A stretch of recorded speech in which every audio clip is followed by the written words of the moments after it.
Welcome to the deep dive. Today we're looking at something, something we all navigate pretty regularly, often without really thinking about it, but it can, definitely impact your day. For sure. Talking to a receptionist. Right. Think about it. Doctors' offices, hotels, even just walking into an office building. Exactly. That. Those first few moments, they really count, don't they? They absolutely do. It's one of those tiny interactions that happen everywhere. And getting it right, or at least feeling comfortable with it, can really smooth things out for you in all sorts of everyday situations. So that's the plan for this deep dive. Yep. We're going to kind of pull apart what makes these exchanges work. We're drawing on some insights from a great resource focused on real-world English communication. The idea is to equip you, the listener, with the key vocabulary, the phrases, and just the understanding you need for, well, smooth and confident communication. Because it seems small, but nailing this can genuinely boost your confidence day to day. It really can. It improves the whole experience. Okay, so let's get right into some of the basic building blocks, starting with the main person involved, the receptionist. Right, the receptionist. What's their sort of core role? Essentially, they're your first point of contact, aren't they? Usually, yeah. They greet visitors, they handle the phones coming in, and they generally act as an information hub. Cool. You might say something like, oh, the receptionist helped me find the right office. They really manage that initial flow, that access. They sort of set the scene. Okay. Now, another word that comes up constantly here is appointment. Ah, yes, appointment. Crucial one. What are we talking about exactly? Well, an appointment is simply a scheduled meeting, a specific time that's been agreed upon. Right, it's booked in. Exactly. It's that prearranged slot in someone's calendar, like, I have an appointment to discuss the project at 3 p.m. It implies you both agreed on that time. Got it. And when we actually arrive for that appointment, Yeah. we're usually asked to do something specific. You need to check in. Check in. Okay, what does that usually involve? Check-in is really just announcing your arrival. It's letting the receptionist know you're there. Simple as that. Pretty much. Sometimes it's to confirm who you are or why you're visiting. You often see signs, right? Please check in upon arrival. Yeah, I've seen those. It's just the official way of saying, okay, I'm here. Makes sense. Yeah. And sometimes things change, plans go wrong, and we might need to reschedule. Yes, reschedule. That means changing the time of an appointment you'd already made. Okay. So you might say, look, I need to reschedule our meeting because something else came up. It's all about finding a new time that works for everyone involved. Right, finding another slot. Okay. Okay, good. So we've got a few core terms nailed down.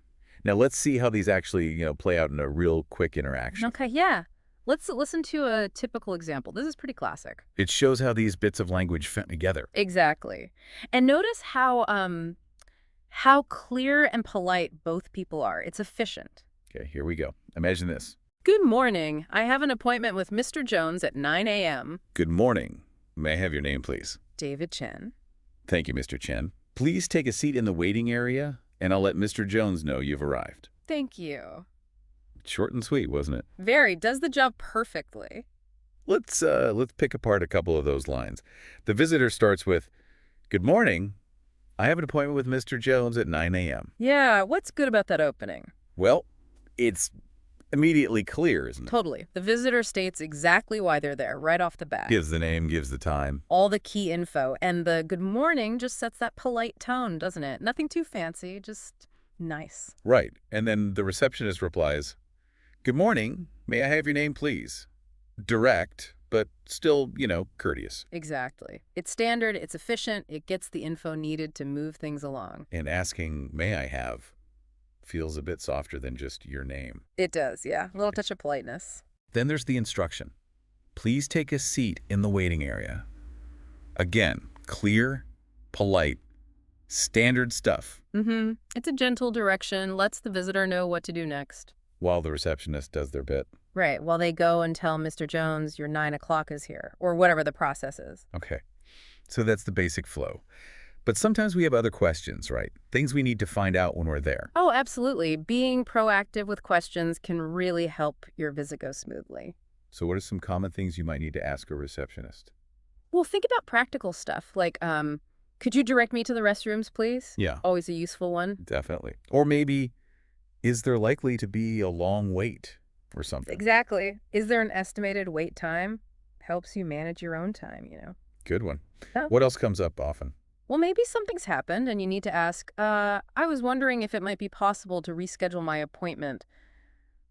It shows you're considering their time, too. Right. Or maybe, are there any forms I need to fill out? Get the paperwork done? Yeah, good one. Especially at like a doctor's office. And Hmm. another practical one could be just wondering, what time does the office close? Or what are your opening hours? All really helpful questions. And asking them shows you're kind of engaged and considerate. Precisely. It's about being, a prepared and thoughtful visitor. It makes everything easier. Okay, good. Now, should we maybe expand the vocabulary a little bit more, some other terms you might encounter? Yeah, let's add a few more useful ones. You'll often hear people talk about the front desk. Front desk. Right. It's basically just the main counter or desk where the receptionist usually sits, the main hub for inquiries. The command center. Okay, what else? Some places, maybe less common now, but still around, use a sign-in sheet. Uh, like a clipboard. Exactly. A physical piece of paper where you write your name, maybe the time you arrived. A little paper trail. That's it. Right. Then there's ID, which is just short for... Identification.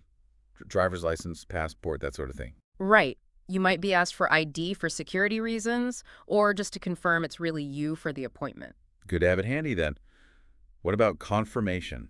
Confirmation is basically proof that your appointment is actually booked. An email. Could be an email, yeah, or a text message, maybe a reference number, or even just that they confirmed it verbally on the phone earlier. It's your record. Gotcha.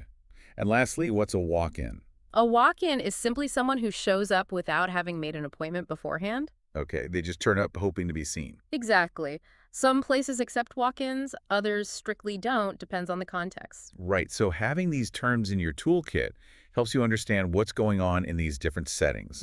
Hotels, offices, clinics. Definitely makes you feel more confident navigating them. Okay, so before we wrap up, maybe some final bonus tips for really effective interactions. Yeah, just a few little things that can make a difference. These are sort of the polish on top. Okay, lay 'em on us. First one, speak clearly. And maybe just a little louder than you normally might. Why is that? Well, reception areas can be busy, sometimes noisy, lots going on. Clear speech helps them hear you correctly the first time. Good point. Clarity is definitely key. What else? This sounds obvious, but be polite. A genuine smile, a simple please and thank you, they really do make the interaction more pleasant for everyone. Simple courtesy goes a long way. It really does. Next tip. Try to have your information ready. Like we said about the ID. Exactly. If you know your appointment time or who you're seeing, or if you anticipate needing your ID, just having it easily accessible saves fumbling around. Yeah, makes it smoother for you and for them. Shows you're prepared. And the last little tip is don't be afraid to ask questions if you're unsure. Right, like the ones we mentioned earlier. Yeah, or anything else. If you don't know where to go or what to do next, just ask. That's what the receptionist is there for, to help and guide you. Excellent advice. Okay, so, wow, we've really dug into this seemingly small part of our daily lives, haven't we? Yeah, interacting with receptionists. We've covered that essential vocabulary: receptionist, appointment, check-in, reschedule. Look to how it actually sounds in a typical conversation. Talked about useful questions you might need to ask. Added some extra terms like front desk, ID, confirmation, walk-in. And rounded it off with those practical tips for making the whole thing smoother. Speak clearly, be polite. Have info ready and ask if you need help.